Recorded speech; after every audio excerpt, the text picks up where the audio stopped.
Hey guys, in this video, I'll show you how to concatenate in a Power BI. Now, once we have Power BI launched, we can come here, the left-hand panel, click on Table View, and then we can click on New Column. And we're going to be using a DAX expression to create this new column. I'll show you how to use the concatenate feature.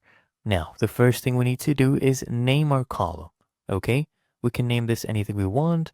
For example, if we want to join first name and last name, in this case, what I'll do, I will go ahead and join customer ID and customer name, since customer name is already a full name. So we'll come here to the left. Okay, so we have customer ID. We'll name this column cost ID and customer name. Okay, so that's just a name. You can name this anything you would like. Now we type in concatenate. There we go. Click here. Now we need to choose text 1 and text 2. So what we're going to do here under orders, we need customer ID. So you can type in orders. This is our main table. So there we go. Customer ID. We select that. And then we put a comma. Now you can easily come here and use customer name as the other string.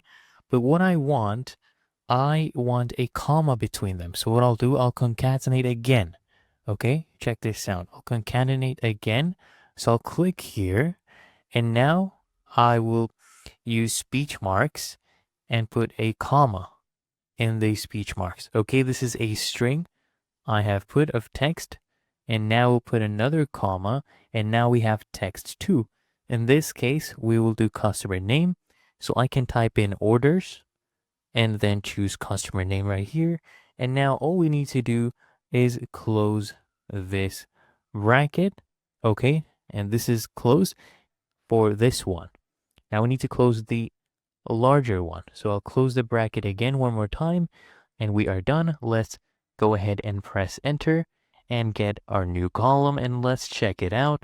So we should have this column renamed in just a moment once this initializes, and then we'll check out our concatenation. Right, there we go. We have this done and it's really that easy and simple as you can see.